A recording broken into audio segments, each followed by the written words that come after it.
Hey movie fans, Dimitri Panos here for Popcorn Talk Network's Anatomy of a Movie. With a boulder on my shoulder, feeling kind of older, I tripped the merry-go-round. We're going to try to figure out what the hell that means as we dissect Blinded by the Light. Welcome to Popcorn Talk, featuring movie discussion, news, and interviews. Popcorn Talk, we talk movies. And now, here's Popcorn Talk's Anatomy of a Movie.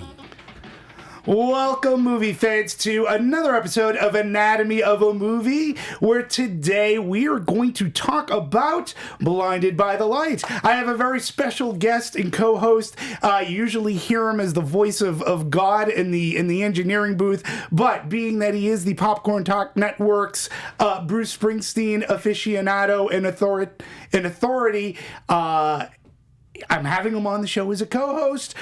Everybody, meet Ryan Springsteen Nilsson. Yes. So excited to be here.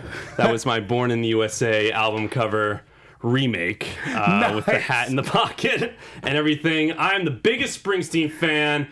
I'm Ryan Nilsson, running Popcorn Talk. First time on Anatomy of a Movie. I am Not so happy to be here. As a host. As but a you always host, at the chime in. table. I have to say, when Ryan is the engineer and I have Jeff as the engineer, hello, Jeff.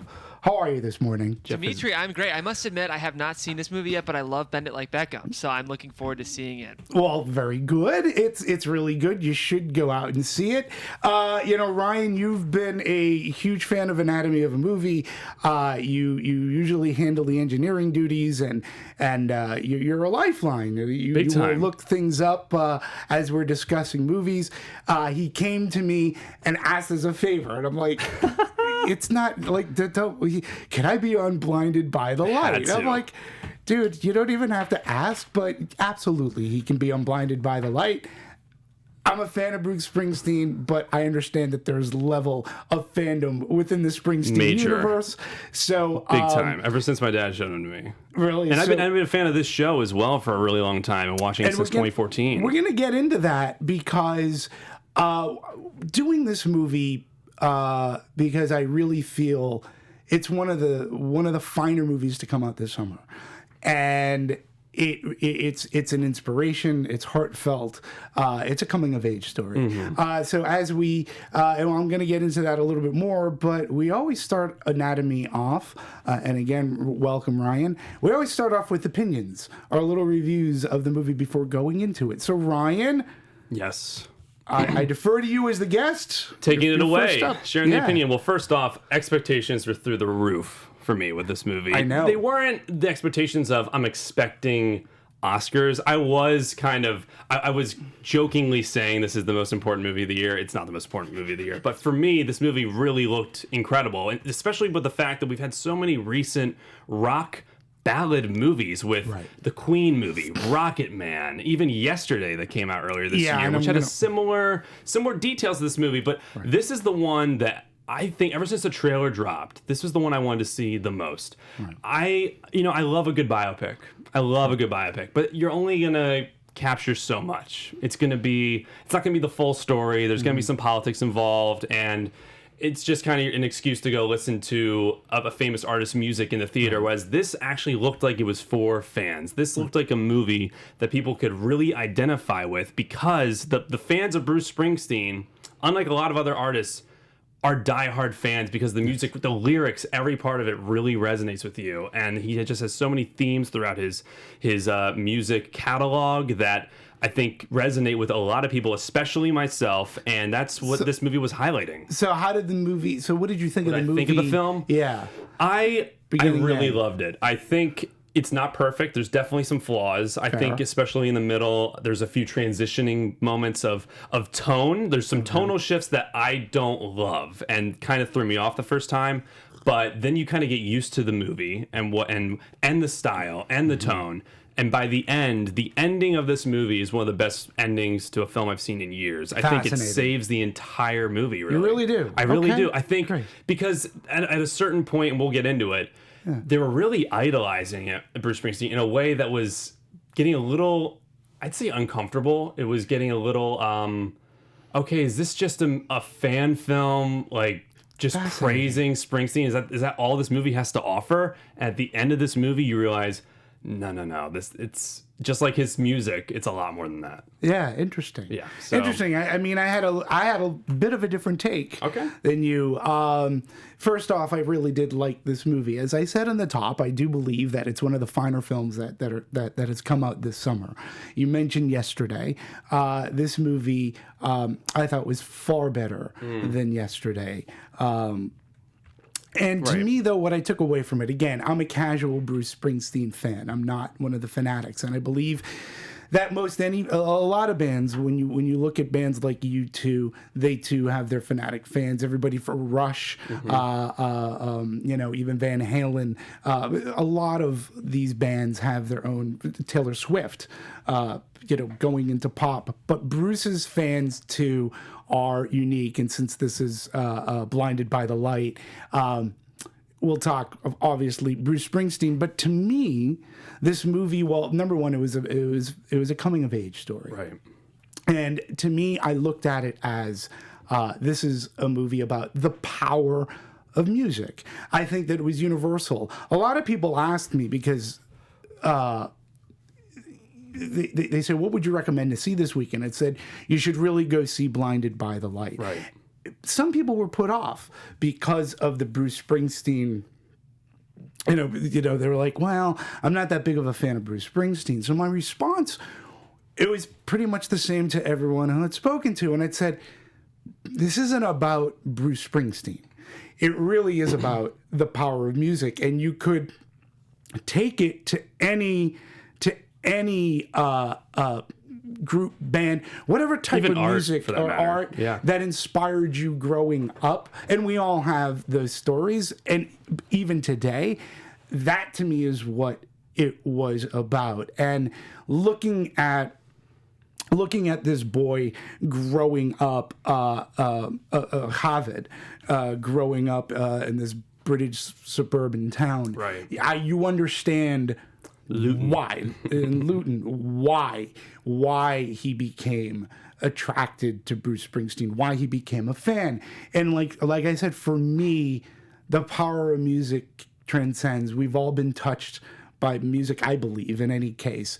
And just recently myself, I can give a great example. Right. So I say whether you're a huge fan of a Crimson Apple or Bruce Springsteen, Taylor Swift, whatever your band, I think you will like this movie because Definitely. That's the it truly appeal. is a character study. It's an open appeal. I think Yeah. that it's very digestible for a lot of people. Absolutely. As any movie should be. Right.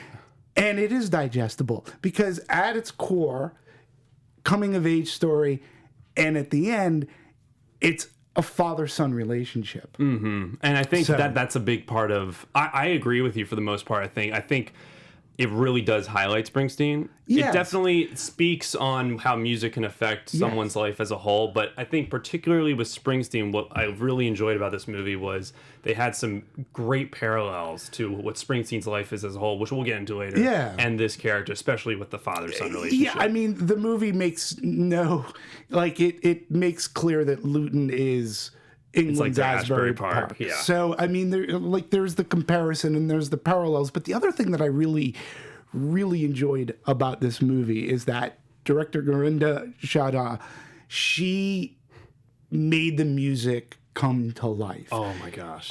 In such a phenomenal way. You weren't just listening to music. You were seeing the music. You were seeing lyrics put up on screen. Literally but projected, but not as subtitles. It was projected in such a clever way that you got into it and that you understood, right? You understood Javed's, he was in that state of mind.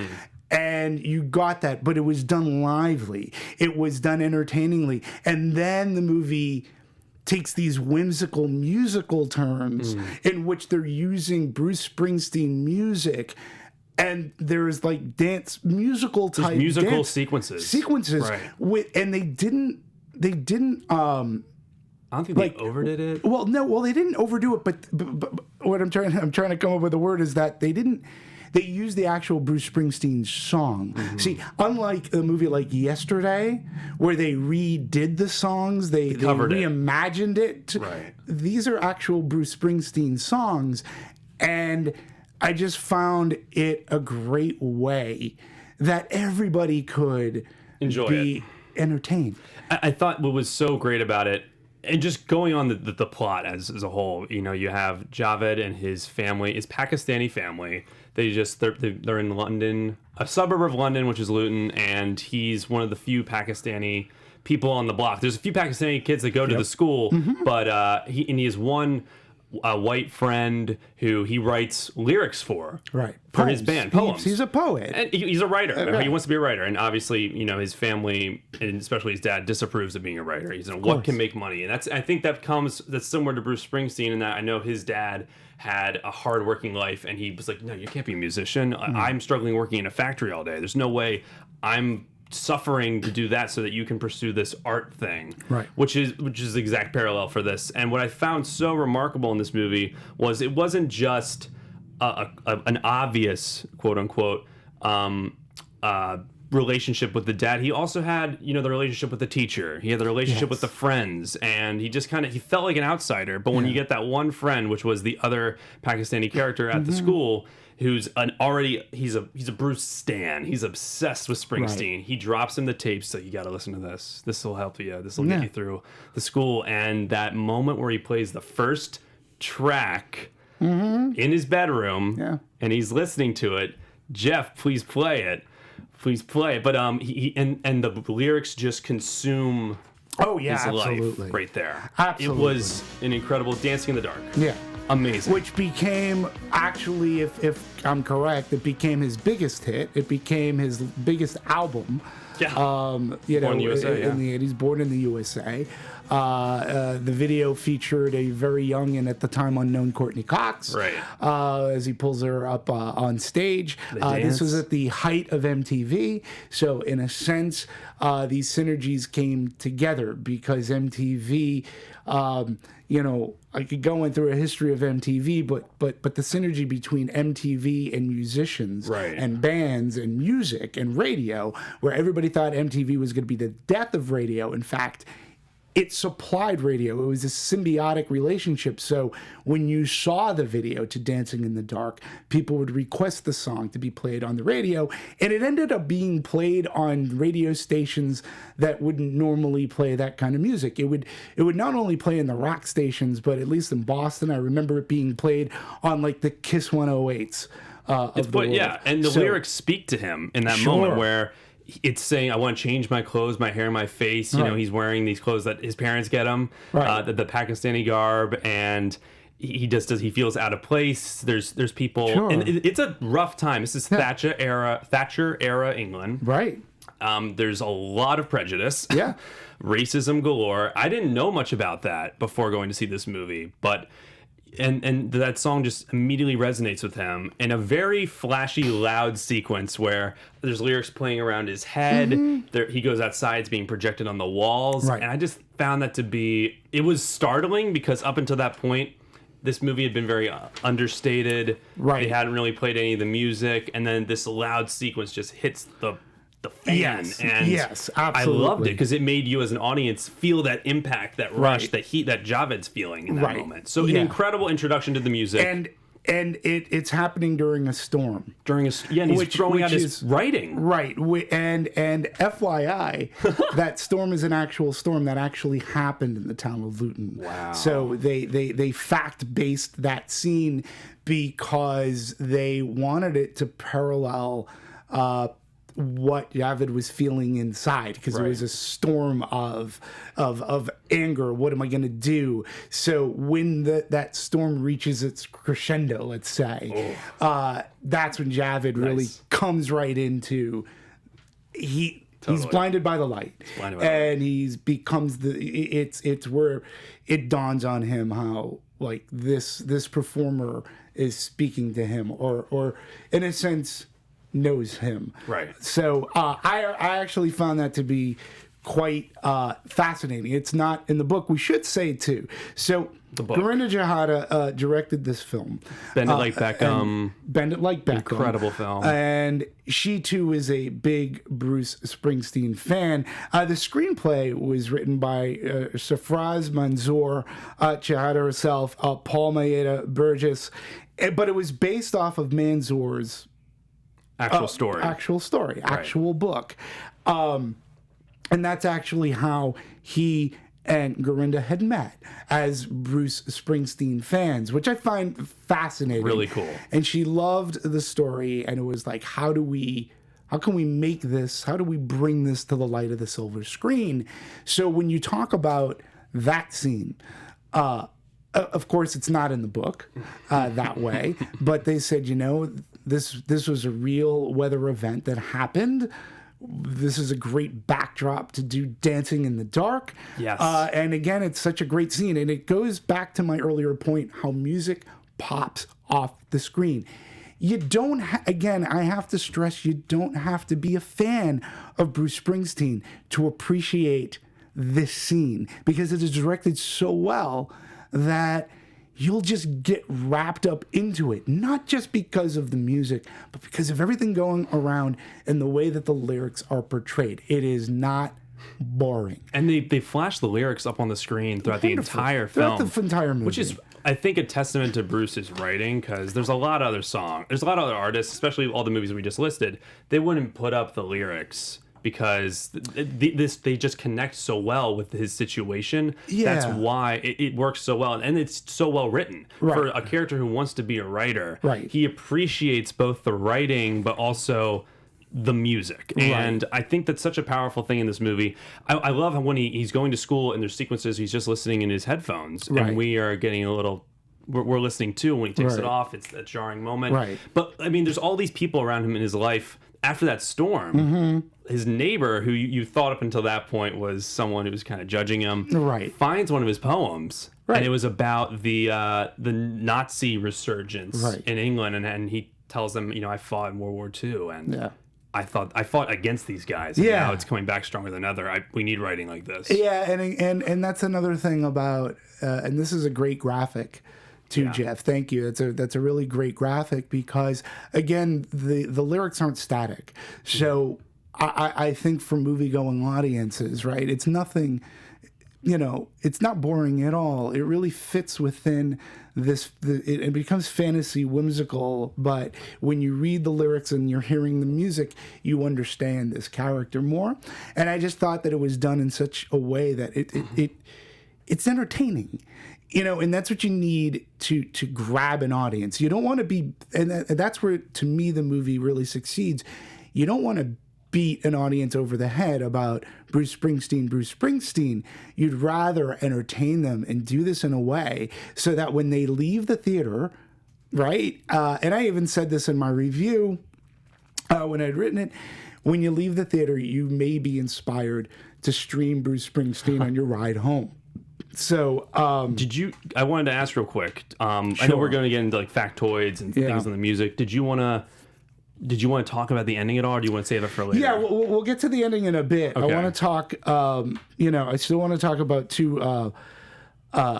Gorinda, because, we talked about Bending Like Beckham, and to her, believe it or not, she feels like this is a spiritual companion to Bending Like Beckham. You can see the similarities. Oh, absolutely. Pakistani family. I think with Bending Like Beckham, that's someone figuring out what they love to do. Right. That's someone learning, like, this is my passion, this sport. Yeah. And with this, I think this is more inspirational. Right. This is more, okay, art affected me in this way, and now I'm going to go pursue my dreams. Similar to Bruce Springsteen, he's going to hop in that ride to the sun, He's going to hop in the car, ride to the sun. He's going to go for it. And it's great because from her, and this I didn't know, but again, it all comes together.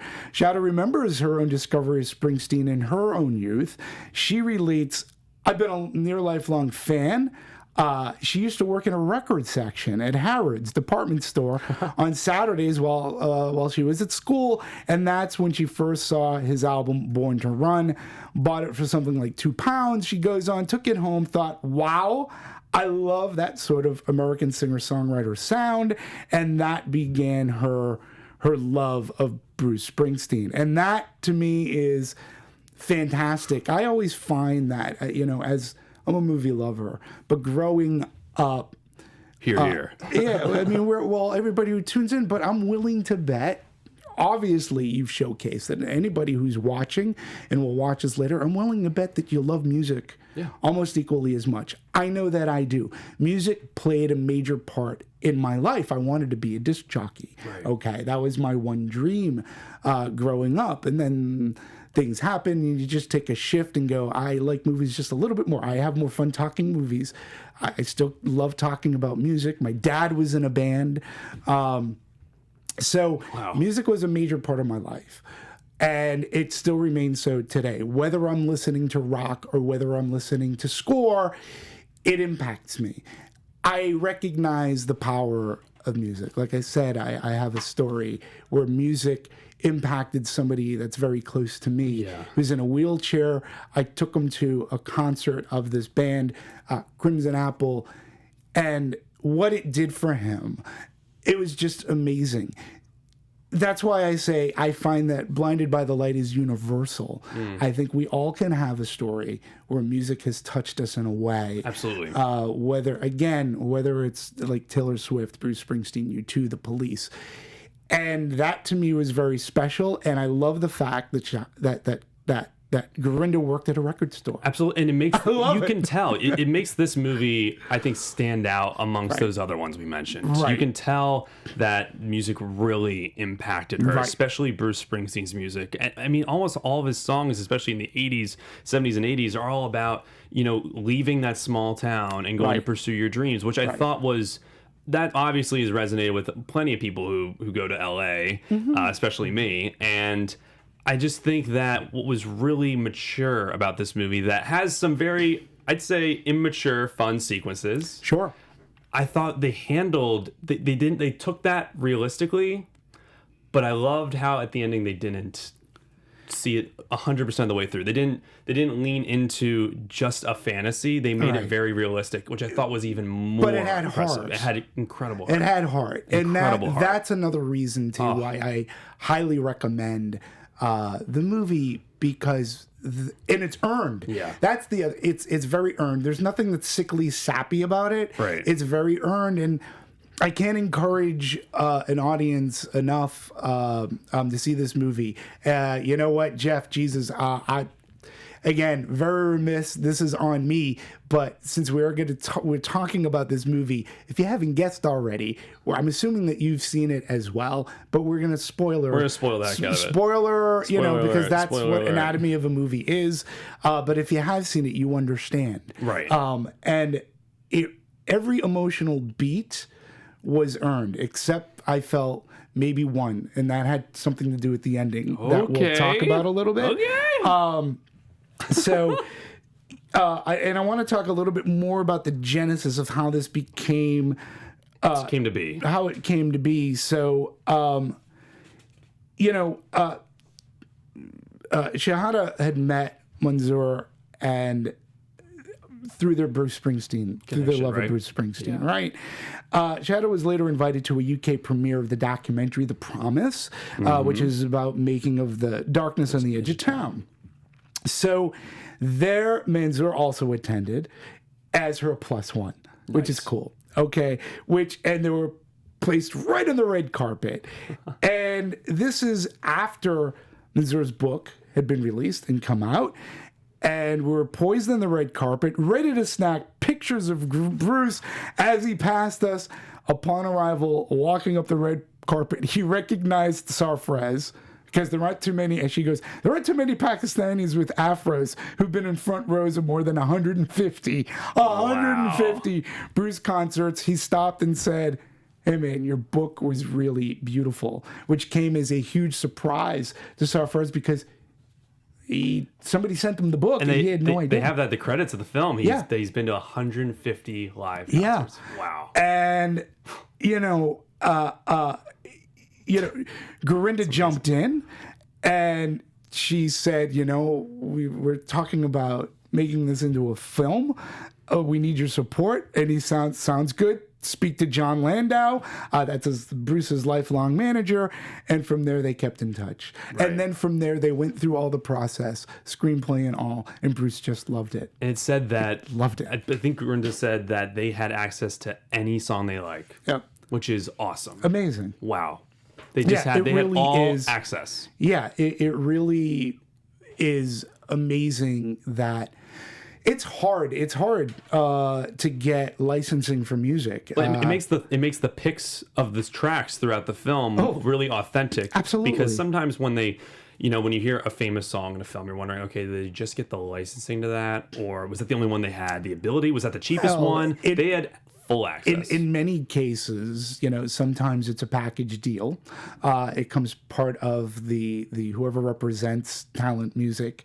And they go, well, you got to play this song. Right. So it's usually source material. But to license a song from like a Bruce Springsteen, it's expensive. Completely. It really is. Mm-hmm. It really is expensive. And when you get somebody like Bruce Springsteen on board that says, yeah, I'm going to work with you on this, that's a huge as well as an original track. Right.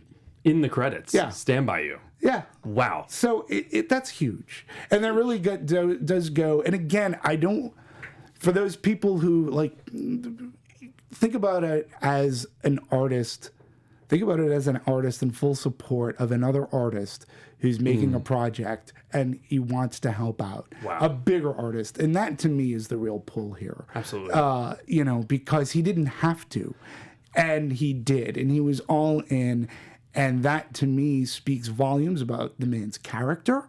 And you wish that more people could be that way. And I know that they're out there. But that, to me, was amazing. There's the picture of him meeting him. Huh?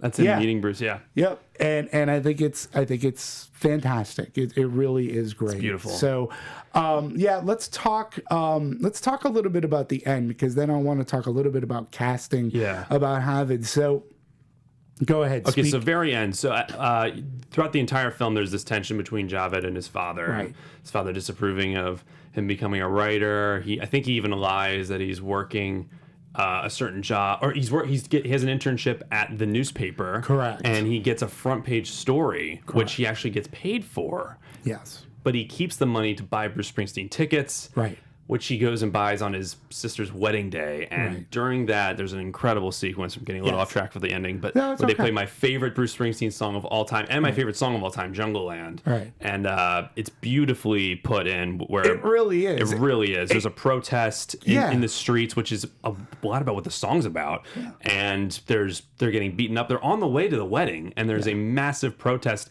saying, there's signs with people saying, like, get Packies out. Like, it's really awful stuff. Yeah. And the dad even gets hit on the head. I think he gets assaulted. Yeah. And it's because Javed wasn't there, which I thought was a really fascinating scene. Up until this point, it's just been idolizing Springsteen. I'll do anything for Springsteen. The one moment he tries to go and do something for himself, which is what Bruce Springsteen's always advocating for, like, take care of your own, he misses out on the beginning of the wedding, and his dad gets attacked, and he wasn't there to help out, which is an incredible scene. So they have this big argument where he's like, you're done with Springsteen, get him out of your life. He's like, I just got a scholarship. I'm going to go visit America. I'm going to go see where Bruce grew up. And he says, if you do that, you can't come back. Right. He goes with his friend, which, again, I'm like, he's ruining his family, his relationship with his family right now, because he decides to go to America. Once he's there, they do that whole photo collage, Freehold, Ashbury Park, and you're wondering, all right, but the relationship with the family is kaput. It's done. And when he comes back, he does a speech for that scholarship. Right. And that speech is why the movie's called Blinded by the Light. He tells a story. He has a written speech, which I think is just about how, I want to go to America, and how it's so much better than here. It's freedom, born in the USA. But the speech actually goes into how his family, it really does care about him. And every time they've pushed against him, they've pushed against what he wants to do. It's just because they love and care about him so much. Yeah. Which I thought was beautiful. And he also says, and his family arrives, by the way. They arrive in a very Hollywood moment. They arrive at the speech, and he's saying it to them. At one point, I think he even tries to walk away, and the teacher's like, no, go. And he just says that, Bruce Springsteen's always advocating to get out of that small town, go make something of your life, Thunder Road, just drive into the sunset. But the thing is, that's not fully realistic. Right. You have family, there's people that care about you, have responsibilities, and it's a combo of the two. Yeah, and you have to respect your family's wishes as well as your own. And that, to me, again, just speaking from the film aspect of it, that is when the character has his epiphany. Wow. That is when he has his arc for me. And it's just wonderfully realized in that speech. And when a character can have an arc, again, that's where I thought the writing was very smart. I lost it. I was crying. There wasn't a dry eye in my theater. I was with 3 other people. And you were the only 3? Just 3 simultaneous Denzel tears going down the face. I was like, oh, he's talking about his dad. He's okay. Oh, this song's playing. Oh, that's the song I played driving out here. It was amazing, and it really saved the movie for me. Yeah, I mean, it's a great scene. Yeah. And I loved how it saved the relationship between father and son. This, though, to me, is where it became mixed because, yes, I find the relationship between father and son very important, but the dopey romantic in me loved the girlfriend. And there's that romance that they have, and they're obviously like boyfriend girlfriend in the movie. Like they're together. They're holding hands. They're together. And the girl kind of gets cast aside, and it becomes like, and it happens again towards the end of the movie, where it's like she's automatically like not in the picture before, and that's when it switches, and it's like you go, okay, so this is a father-son, but what the hell happened to the girl? I agree. I thought at other first than you he were saying, moves away, right? But I want to know what happened to her. I thought at first you were saying you were contesting why they quote unquote broke up, but you're right. That doesn't get resolved. I didn't even see them breaking up like officially. I was like, what happened to her? Well, they do have a scene for that because she invites him over, right? And she's a very politically active person, which Bruce Springsteen also is in his music. But she opens up his eyes to that as well because he was somewhat naive to that, and that's why. And she too accepted his fandom of Bruce Springsteen, as well, and she could relate it to the politics. And that's why I felt, okay, this is a nice romantic thing. Look, it's just my dopey. I like something that's earned. I didn't find it to be cheaply done or anything, and it didn't need it to be. I didn't. What did you think of the scene when he goes there for dinner? Right. Funny scene, by the way. The parents are totally. They have no idea how to interact with him. No. But when I think the next day at school, when he makes his decision, like, I'm going to America, forget my family, he even asks her, did you just have me to your parents' house just to trigger them, just to set them off? Which, fair question, not appropriate, but fair question. And I mean, obviously not. He was angry. And I think that's why they broke up, was she said, okay, you're obviously, you're looking at me in a different way than actually I am. I thought you respected my political beliefs. I think he was treating her like her parents treated her. He was definitely angry, but it just never got resolved because I was you're right. They didn't fill that out because it ends on the speech, I believe. It ends with them driving away. Father and son driving away. I think, and I get that, but I was like, she could have, like, it was unresolved, and I was like, he Bobby Jeans her, which is a Bruce Springsteen song about a girl just leaving. Yeah, and she's like, kind of, and she was cute, and she had a great personality. She had the smarts, and she's somebody that could definitely compliment. Totally. They complimented one another. I bought into it, and then like the whole musical sequence too with them, I was like, yeah, they're a couple, and then I'm like, well, what happened to her? I think college happened to her. Yeah, I mean, college happened. America happened. No, and I get that, but I felt, maybe should have been a goodbye scene, or I don't know. I actually, in my dopey, silly, romantic heart, I felt that they were gonna go off to the sunset together, but that's not this movie. That's what that speech was, right? It's not this movie. The movie really is about the father-son relationship. I wanted to talk about the formidable father, Kulvinder Gear. Great performance. Here's the thing I just learned recently. He's like a very popular stand-up comedian. Really? You'd never get it from that performance, but he's a very popular comedian. I thought he was great. That Kulvinder knew, and now he's instantly recognizable, face to millions. He has a television, from his television and film roles. I thought he was great. It was weird because, again, he's a character that is overbearing, that you go, Jesus. And one you've seen before in other movies. One you've seen before, but he had a great wife behind him. Right. too, And which I really there's that scene where he's getting the haircut, Right. And he's breaking out, because I feel like we do see this type of, I think this is a caricature, and we see, which I think it's a true caricature though. I think Right. this is an actual this is a role that was very prevalent for, I think, like Pakistani families, Right. or just East Asian, South Asian families in general. And the father was expected to provide. There he is, right there. I think what was very interesting was he also grows in the film, where he realizes Absolutely. he's embarrassed he can't care for his family. At one point, they're selling jewelry just to pay the rent. Right. And I think at that ending scene, he realizes, okay, this is my son's true passion, and although it's not ideal for me, I am going to support it because he put himself in a position where I don't need to pay for it. Right. So, okay. So I have to, so Vito Scotti, Scooty, forgive me. I'm going online. There are a couple of people live. Nice. And I want to say, he definitely teared up as well. Shannon Lionheart Martin, who I am a fan of. Listen to this. My husband cried at the end with his dad. We did stream Springsteen on the way home. We didn't go in as fans, but we left as fans of Springsteen. My husband plans to go as Bruce Springsteen for Halloween this year. That's Love it. again though, right? This is why, if it inspires you, Right. they went to this movie not being fans, right? So, and again, I can't stress enough, you don't have to be. Right. And again, I want to thank you, fine folk, for being with us live. It really means a lot. So, and I appreciate the fact that whether it creates Springsteen fans, like I said, what I took away from it is definitely there are points in life, much like movies, there are points in life you can point to where a movie may have meant something to you, or it changed your life in such a way. This is what this movie is about.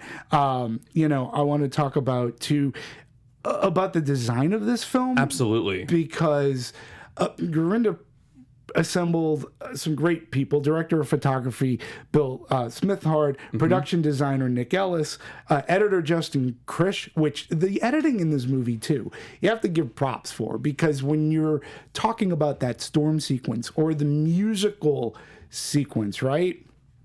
Even the driving at the end. Yeah, it comes across this. There's nothing boring about it, and that's why I hope that more people will go see it, because the movie entertains in such a way that you're not necessarily thinking Bruce Springsteen. You're watching these lyrics being flashed on the screen or projected. And it's just done in such a clever way. It almost reminded me, and I shouldn't say almost, it did remind me of many of the music videos of the 80s that would take these kind of tropes and do it while the band is performing. Bold choices and stuff. too. Absolutely. What I thought really wonderful as well was there were a few moments where they were playing a Bruce Springsteen track and they actually blended it with a live track, because he's Yes. known for his live performances. Absolutely. I think even in Absolutely. the Thunder Road sequence where he's singing to the girl with his friend's dad at work. It's a very over the top sequence. It took me a minute to buy into that. I was like, is this a little Which a little cheesy? which one Where is they're this? singing Thunder Road, they're acapellaing Thunder Road. Oh my God! At the market. At the market, I And- loved it. Oh, it was great. See, and I then, bought but then right it turns into a dream sequence. Yes, and they which play I a loved. live version And of the Thunder father Road. was great. Oh, he's amazing. By the way, the Hysterical. father of his friend. Yeah. it was great. Javed's friend. So, but incorporating the music, I want to talk about that for. What was your for a favorite bit. song moment in the film, you think? That sequence Gotta be just that. brought a smile. Definitely the storm sequence. So dancing right. in the dark. The dance sequence that we were just talking about, because again, it sort of kind of comes out of nowhere, but it fits perfectly in. And again, it made it entertaining. Like, this wasn't just listening to Bruce on a radio. It jumped off the screen and the speakers. And with whatever images were on the screen and the dancing and the dream sequence, I thought it was really well done. And the wedding scene at the end with the protesters, I thought that was very Jungle Land. it was just done really extraordinarily well. So composer A.R. Rahman, right? So rather than just incorporating Springsteen's music into the score, Ruhinda was adamant that the lyrics feature heavily and actually work to advance the storyline. Right. And when you think about a musical, right, the really good musicals, the music advances the storyline. And that's what the music did here. Absolutely. In a very musical way. And there were some unorthodox, like the storm sequence, not necessarily a musical, but it advanced the story. We learned from the character. And it was the Springsteen tracks, because I think there are other songs in this movie up top. There's the Cutting Crew, You Just Died in My Arms earlier on, which I don't think it was taking a shot at that music. I think it was just saying this is the music that everyone was into at that time period, that year, and it wasn't resonating with our main character. Yeah. Bruce Springsteen's music is what resonated with him. Yeah, and it's the lyrics, and it's at that time of his life. And, you know, it goes from Dancing in the Dark, and then his next track is Promised Land. Oh, and they do it a few times. Yeah, and tells him to forget about what it is that holds him back, instead think about what can take him forward. And this is all during that, hence the storm. Mr. I Ain't a Boy, No, I'm a Man. With I any believe in the massive Promised ship. Land. Yeah. And, you know, these are the aspects of this movie that make it inspiring, actually. And it truly does. It makes it inspiring. You don't have to like Bruce Springsteen to respect and appreciate scenes like that in this movie. I stress that a lot because I'm a casual fan of Springsteen, but you don't need to. I think music touches everybody differently, whether it's classical music, whether it's jazz, right? Right. Rock or pop. So to me, these are all amazing, amazing things that happen in this movie that you can point to in your love and passion for the artistry. And I love that he became an artist himself. He became a writer. Right, and writers can get criticized much like musical artists can get criticized, much like we can criticize movies. So the music, those parallels are fantastic to me. The music the pop genre in this film offers the main character offers Javed that, you know, you can have a life you don't have yet. Yeah, and music can take you there. I think it promises you that music can make you get it, which is very fascinating. And there's just some great tracks throughout. And really, speaking to a coming of age film, there's even a reference. There's that one shot when I think they hijack the disc jockey, play Born to run onto the street, and there's a reference to Ferris Bueller's Day Off. Scene. Yes, absolutely. On the bridge. Yep. It's just amazing stuff. It was great. Yeah. It really. Wait, wasn't that Breakfast Club? Breakfast When Club. they were doing this. Exactly. Breakfast Club. Yeah. Breakfast Club. Ferris Bueller, my bad. If I may quickly, too, guys, I'm glad you mentioned A.R. Rahman on the music supervision because American audiences might not know his name. He did score Slumdog Millionaire, but he is, like, ingeniously famous in India. I mean, like, he is, like prodigious. Like, he's kind of, like, you think of Spielberg's influence on film. He's really had that influence on Indian cinema in terms of how it's scored. Bollywood, and he's one of the top-selling recording artists of all time because of the number of music film scores that have sold under his name. So he's actually kind of revolutionized Eastern cinema. He did score Slumdog Millionaire as well, but A.R. Rahman's a really fascinating person to study because his influence in just global cinema can't be understated. Right. Great point, Joe. I didn't know that. That's amazing. And and again, too, see, and this is where I didn't think that it ever beat me over the head with Bruce Springsteen because the score was completely separate. And you didn't have to reimagine Bruce Springsteen. Right. I think that was one of, for me, I have to bring this up, to me that was one of the major fatal flaws of Yesterday. Why reimagine the Beatles songs when, to me anyways, Yesterday missed the entire point of the Beatles because you're reorchestrating their songs when it was the way that their songs were recorded, which had never been done before. They were breaking these new grounds. So to reimagine Beatles songs is one thing. Over here, let the score stand for the score. Let Bruce Springsteen's music stand for Bruce Springsteen. Absolutely. And I appreciated the both. And I don't need reimagining of either one. And I think that's also why, too, when you look at a Bohemian Rhapsody, right? You're not reimagining the music. Now, Rocketman's a different story. Rocketman's different. They reimagined, Elton John reimagined a lot of his songs to become a little bit more musical. And I bought into it in that because those music numbers, in fact, I thought about them while I was watching Blinded by the Light, but they worked.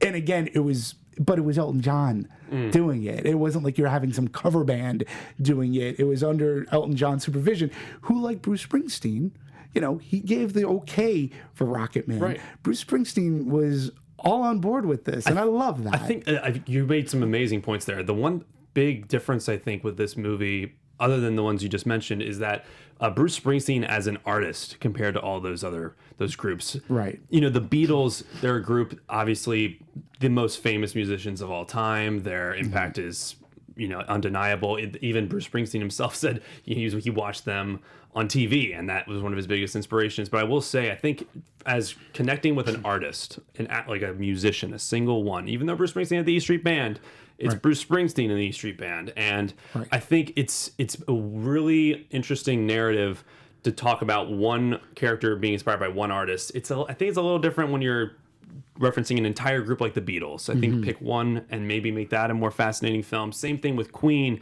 Obviously, you're highlighting Freddie Mercury, and it's a biopic, but there's a lot of different things in that movie. I think it just didn't take chances. A little safe. It's a band. Well, and then Rocketman, and this is not a flaw with Rocketman. This is just speaking and relating to the artist as a whole. Elton John didn't write a lot of his music. Right, but it's someone else. But they give Toppin. No, I'm not. Of course. Look, this isn't a comparison of artists. Absolutely. It's just literally. I was just making a comparison of how music is utilized in movies in the film, which I think it's easier to connect with this because of that artist. Yeah, I think Blinded by the Light handled it extraordinarily well, and it did it in a lively way that non-Bruce Springsteen fans, you're still going to get wrapped up in the music because there's. And again, I'm going to go back to MTV. MTV, like just skyrocketed so many careers, and it was because of the visual aid. It was because you had the visual along with the music and the visual. I mean, groups like the Police, groups like the Go-Go's, even U2, Bruce Springsteen, obviously. It was because of the visuals that were put on screen. Michael Jackson, was making these movies. Like, it was... there was this aesthetic, there was kineticism about this, and it was the way that it was portrayed in a video that the music was portrayed, that people would keep that image and they would want to see the video, and then they would request it on the radio. This is, as I said before, and songs became huge hits. Huey Lewis in the News, John Cougar Mellencamp. Oh yeah. A bunch of these folks, like the Bangles, even groups like Blondie, and then a lot of pop rock comes out because of MTV and the visual aspect. This one did it, not in jarring cameras. That's the other beautiful thing. Not a lot of, they were like cut. This movie wasn't cut with a jigsaw. It was, I felt that it was precisely edited and edited so perfectly that you got to see everything going on. And that's what made it far more lively for me to get into this movie. The movie affected me, quite honestly, more ways than I expected. And I had seen this movie much earlier in the year. I saw it at CinemaCon, and I walked out going, "This is a great movie. Like, this is a movie that we need because it really does make you feel good." Couldn't agree more. And it's not franchise. It's originally done and portrayed. It has this amazing energy to it. And there's nothing wrong with feeling good. There is an amazing energy to it. There is. I think people need to go see it. It only made, I think, 5 million. I'm looking at the grosses right now, and it's sad. It's 5.8 mil. 5.8 million. It's a bummer. It's a major bummer. It is for me as a movie goer. As a movie, it really is because. And 90% on Rotten Tomatoes, by the way. When you look at a film like Yesterday, which obviously had a way bigger push. Danny Boyle's behind it, and the studio's behind it. That movie's well into the 60s for its gross, and it's rotten. Yeah, it's not as good a movie. And I will say this too, look, Warner Brothers knows how to release a movie. They're not, a movie like A Blinded by the Light isn't necessarily in their warehouse. Pardon me. It used to be when they had Whip, which was their focus. It was Warner Brothers' focus. Like, this would have been better in the hands of a Fox Searchlight, I think, to release this movie. It's a great logline. Pakistani English teen falls in love with Bruce Springsteen music. Yeah, Love I mean, I just think that it could have. I wished it flourished more. I do too. And and again, it's no offense to Warner Brothers, but they're not used to releasing movies like Blinded by the Light. I really hope that people do end up finding it. I'm very glad that some of the people who are here watching this, like Shannon Lionheart Martin, like Vito Scuti, I'm glad that they got out. I'm glad that they inspired, and I'm glad that here's the thing too. We need more movies like this. Absolutely. I think whether it's music and you don't get more if they're not making money. No, you don't. It's a lot of the independent films this year, I think. Yeah. Everyone's begging for them. Everyone's clamoring for more original content. But when it comes out, you got to go see it. You have to. If you don't see it in theaters, please support it on video on demand. Yeah. And I think, honestly, as big as a fan I am of Bruce, I think he could have maybe gone behind this a little more. I think that it's a studio film, but weird. I'm not entirely sure that would have helped. Like, I don't know, because sometimes it doesn't correlate into box office. The movie itself has to, and the marketing has to click. But this is a movie too. Another thing I appreciated, I know that we're running out of time, but fresh faces on screen. Like, yes. I love that. But Haley Atwell is maybe the most recognizable face, absolutely, other than Bruce. See. Right. And I love seeing fresh faces on screen. It never takes me out of the movie. And let them act and let them bring me into the movie, which they do perfectly in this movie. So, do you guys think there's a disconnect between the fact that Bruce Springsteen is such an iconically American artist and this is such a distinctly British film? I think that the disconnect is definitely part of the marketing disconnect. However, if you see the movie, there's no way around it. You're going to connect with it. So in terms of the making money and marketing it, that's absolutely a part of it. You can't get around that. Yeah. It's a major factor. And to Bruce's credit, yes, huge fan base, but it's almost, for as many people who love and revere him, there are people who, we're in a different time period as far as music. And quite honestly, I'm thankful that there are still the Bruce Springsteens making music in the world, because it's rock and it's a dying breed, and we need more of it, and you got to stand around. But I don't know who buys these records anymore. And I say records and albums like that's because that just, I download it too. I get the streaming. That's what I do, but I still call them albums. Yeah. But who is outside of his fans? How is this music? How is rock music? And this is a completely different show. But who is it going to? How are they getting this music? So you know where I could see this maybe working is like a Broadway or West End adaptation. It's interesting. Cool. You think about like Billy Elliot, which was a movie that did fine, but then when adapted for Broadway, won Best Musical at the Tonys, was a huge hit. I don't know. It's funny you say that. Couldn't agree more. Yeah, no, and it's funny you say that, because that was a thought that I had to an extent watching this, and even more so watching Rocketman. Like, I could see them as I don't go to Broadway, but I could see them with the musical bits being like they could liken themselves to a play. It could be theatrical, and I think that this movie has a good balance of theatrical moments as well as subdued ones. I think the last thing I wanted to just say about the film, we were saying about the ending. There's that ending speech. Sure. But what I thought was a beautiful piece of imagery, just gorgeous, was his dad's driving him to the airport. Mm-hmm. On the drive, they flash back to the first thing you see in the film, which is him as a 9-year-old writing on his diary, because that's where he started writing in a field that he passes by, which both connects to Springsteen's writing about, hey, I'm going to get out of this town, and in his music he's inferring I'm also getting away from the family, everything else. But what this movie does and where it makes its mark is, no, he came to an understanding with his family. And not only is he getting out of the town, his family's helping him. Yeah. So it's a beautiful film. Yeah, I love it. It ends on a decent, really nice note. So, well, number one, Ryan, where can people find you on the social medias and all that fun stuff? Where can people find me? They can find me at Ryan Nilsen _. That's RyanNilsen _. Yeah, and you retweeted one of my reviews. You were very funny. He's probably my biggest supporter on Twitter, which I appreciate a lot. Yes, as well as Shannon. Thank you very much. Listen, thank you very much for being the Bruce Springsteen know-it-all here today. I really needed it. It was great to have you on board. Ladies and gentlemen, my name is Dimitri Panos. You can support me on the Twitters at Dimitri Panos. That's it, at Dimitri Panos. I wanted to thank the folks who are live with us. I appreciate it. Please pass it along.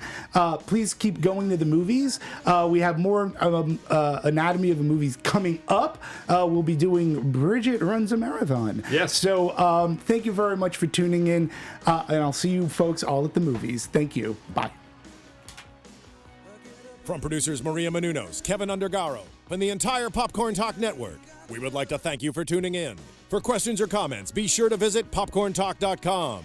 I'm Sir Richard Wentworth, and this has been a presentation of the Popcorn Talk Network.